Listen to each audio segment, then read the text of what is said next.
I've analyzed hundreds of hours of college football 25 gameplay, and I found 10 fatal mistakes that you shouldn't make in this game. And avoiding these mistakes helped me go from losing matches to consistently winning natties, even though I was in school full time. Starting with mistake number 1, which is not having a plan in the red zone. When a player doesn't have a plan in the red zone, they often throw interceptions, turn it over on downs, or are forced to kick 3. To remedy this mistake, I'm going to show you 2 red zone concepts that will have you getting 7 every time. This next concept is called hitches on the numbers, where we utilize a hitch route that is close to the numbers on the short side of the field to hold any flat zones and allow us to throw this slant route to the back corner of the end zone for an easy touchdown. And that's a great plan to have in the red zone and a great technique. So to run this, you want to select a formation where you can have a slot receiver on the short side of the field that is close to the numbers. Then you must make sure the receivers on that short side of the field are not running routes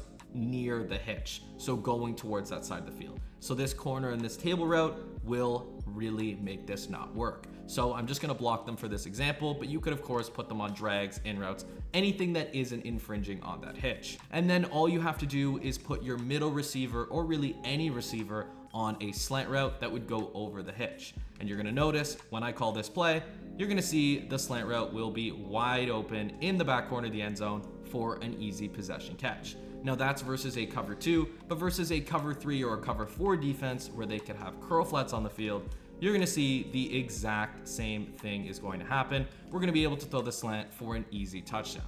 So that's the hitches on the numbers technique. It's extremely effective and it's great to use in the red zone. Now, red zone concept number 2 is simply the flat wheel concept, and it's really easy to set up. So all you really want is to have a wheel route on the short side of the field, and you want to put a flat on any receiver that's also on the short side of the field. In this case, I'm just going to put a flat on the tight end side outside receiver. And then you also don't want any routes running towards the wheel route, because that will cause the zones to run into the wheel as well. So we can just put our middle receiver on anything on the left side of the field. And what you're going to notice is that no matter what defense your opponent runs, you're going to be able to throw this wheel route in that little window between the outside third and the flat. So really the flat will be pulled out to the flat route we have on the field. So the better way to describe that, because it sounds confusing, is the curl flat, so in this cover 3 defense, will play our flat route on the circle receiver Thomas,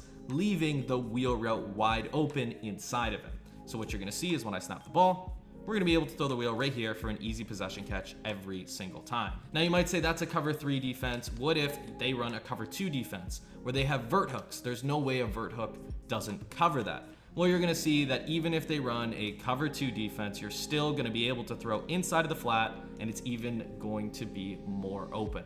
So those are the 2 techniques. You have the hitches on the numbers technique, where you have the slant and the hitch, and you also have the wheel flat technique, and that'll give you a real plan in the red zone and help you turn those 3s into 7s. Mistake number 2 is calling our play from coach suggestions. The reason this is so ineffective is because it limits your play calling options to only a few plays that are often the wrong place to call. If you're a beginner player, I recommend selecting your plays in the play type menu, where you can find the exact category of the play you're looking for. For example, if you're in a 3rd and long situation, you may want to select a play in the deep pass category to get the ball downfield quickly. If you're an intermediate player that understands real football concepts, I recommend using this concept menu, where you can find concepts that beat the specific defenses you're going against. If you're an advanced player, I recommend you use the formation menu. This is by far the best because you will always give your opponent the same look every down, while also allowing you to create your own mini scheme. Now, before I break down the next mistakes you're probably making, I want to give a huge shout out to the sponsor of today's video, PrizePicks, the simplest, easiest, and most exciting real money fantasy game in the world. To play, all you have to do is pick the sport, the stat category, then select your players and decide whether they will do more or less than their PrizePicks projection. Then add at least 2 to 6 players to your lineup, and the more players you add, the more money you can make. And there's no better time to sign up than right now, because with code SWOLO, you will get $50 instantly when you place your first $5 plus lineup, win or lose. Mistake number 4 is forgetting to set your pass protection. When you forget to set your pass protection against many of the meta blitzes online, you can just forfeit the game because you will get sacked right into losing every game. So I'm going to show you a basic ideology to pick up some of the common blitzes you might face online. To block any heavy blitz defense like 3-4 odd, the defense I'm in right now, or even 4-3 even 6-1, all you have to do is block your tight end. If you block your tight end, everyone will have a one-on-one block, so they're going to be waiting for sheds, but the majority of the time you're going to have enough time to throw whatever pass you end up wanting to throw. As you can see, I'm able to throw that wheel route wide open for a touchdown. So once again, if you are playing a heavy set defense, specifically 3-4 odd and 4-3 even 6-1 are the most common ones online, simply block your tight end. You block your tight end and you're going to be able to throw pretty much whatever you want every time, and you're going to have enough time to throw it. The biggest telltale sign of an inexperienced player is defensive line user rushing, and that's mistake number 5. Now, yes, you can sometimes get a sack on your opponent. However, if you were to user a middle linebacker, you allow yourself to user those hard to guard routes and can get yourself some easy interceptions. Mistake number 3 lies in your settings, where many players will run passing settings that they just can't handle. For most people, I recommend using placement and accuracy, but I see a lot of mistakes when people use it. If you use reticle speeds that are too fast, you'll miss passes. And if you use reticle speeds that are too slow, you're not going to be able to pass lead far enough, and your player will have to come back to the ball. My personal recommendation is to keep the reticle speed between 6 and 11 and ensure pass lead increase is set to none. However, if you're a beginner player that doesn't have too much time to play, I would simply use the classic passing type, which is by far the easiest to use. Now, there are tons of hidden gems on every single team that you could use in college football, so I highly recommend you go over to create and share, go to rosters, and specifically go to order depth chart. And this will save every time you log on, but you do have to do it every time you open the application. But you set it up about once a day and you're fine, especially for the team you're using. So if I were to give you a really good example, let's go look at Miami. Now, Miami is the perfect example of why you should set your depth chart, because if you don't set your depth chart, you're gonna find that you don't have access to the best players. Don't mind that excessive scroll. Right here at running back, we have Damian Martinez. Now, yes, he has all of these great abilities, but what do you guys notice on the screen? Give it a second. The thing you should be noticing is Chris Johnson Jr. is on this team with 98 speed. So I would highly recommend you use him over the starting running back. But you would not know that or have set that up if you didn't already go into your depth chart. Another good example is the Texas team. Texas has a great roster on its own, but if you look at their linebacking core, you're going to see that they have their starting linebacker that you have to use is only 83 speed, when in reality, you can go and use David G. Benda. I'm not going to try to pronounce the last name, who's 86 speed and 6 foot, 241 pounds. That's much better than having an 83 speed user with only 83 agility and 89 acceleration. So now we have a great user. And then on top of that, let's look at the left outside linebacker. You have an 86 speed outside linebacker, but you actually have a platinum quick jump that's only 2 overalls lower, but 1 speed faster, that you could just replace him with.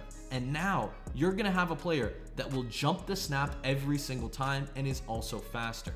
So in general, you want to go through the team you're using's depth chart and really look at who you want where, because chances are you're missing out on some great players. Mistake number 7 is running shotgun runs to the right. This is because when you have a right-handed quarterback, the handoffs to the left are much faster than the handoffs to the right. So next time you're running from a shotgun set, make sure you're running to the left. Mistake number 8 is holding the right trigger behind the line of scrimmage. If you're passing the ball and do this, this will cause the defensive line to instantly shed and often sack your quarterback. So when you're passing the ball, don't press turbo until you absolutely have to, because this will lead to easy opportunities to step up in the pocket, to pass the ball, or sprint down the middle. If you're running the ball, this will have the exact same effect, and the defense will shed quickly, often tackling your runner in the backfield, while also preventing you from getting full control of your running back, which disables the ability to make quick, smooth cuts. So when running the ball, don't touch the right trigger until you have already run past the line of scrimmage,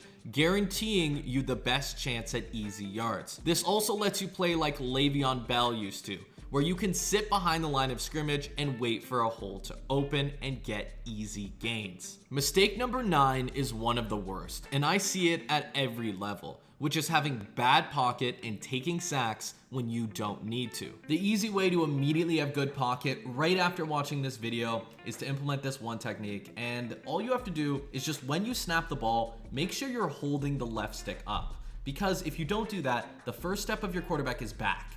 And immediately that gives the defense a chance of not even winning the engagement, but wrapping around and tackling your quarterback. So instead, hold the left stick up right before you snap the ball, and this will make sure your quarterback's first step is up, and you're going to be able to sit in the pocket much longer, and you can end up making a read on any sort of broken play. It is remarkably simple and very easy. So you can get more time, and you can also really win on those broken plays and create new passing windows by having an elite pocket. The last mistake is the most common, and that's forcing the ball into coverage. And I know it's obvious, but lots of players will drag a play on, and instead of throwing the ball away, they will truck it straight at the defense. So next time you're in a situation where nothing's open and there's nowhere to run, simply throw the ball away and live for another down. Now that you've learned the most common mistakes, it's time to have the best plays at your disposal. So check out the video on the left for the best offensive plays and the video on the right for the best defensive plays.